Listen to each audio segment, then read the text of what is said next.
Here's a pair of the Beats Solo Buds. I'm going to show you how to pair and connect these directly to your Pioneer Smart Xumo TV via Bluetooth. So first thing is go to your settings. You can click, if you have this remote here, you get the settings button here.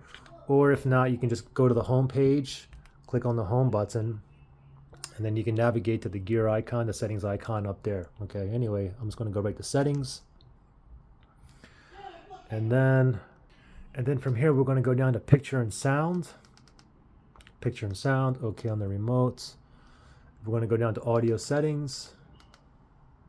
Oops, right there, okay on the remote.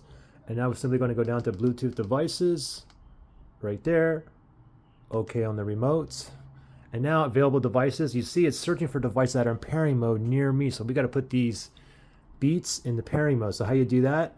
Make sure the buds are in there, close the lid, okay? And then you want to go ahead and open it up. And then there's a button on top, right above the B, there's a button, you can kind of feel it. It doesn't matter which earbud you choose, just choose one and press and hold until you hear that special chime, that sound, okay? So I'm just gonna hold the right one. Ready? Just press and hold the button. You should be able to feel the button, okay? Now when you hear this noise, that's indicating that it's in pairing mode, okay? You don't get no flashing lights, but the sound means it's in pairing mode. Go down here, wait till it finds it. There it is right there. Go down, Beats Solo Buds. Go ahead and pair. And wait for it to connect. Oh, it just stopped, so it connected. Oh, I just heard another chime there. And you can see the Beats Solo Buds is now connected, okay?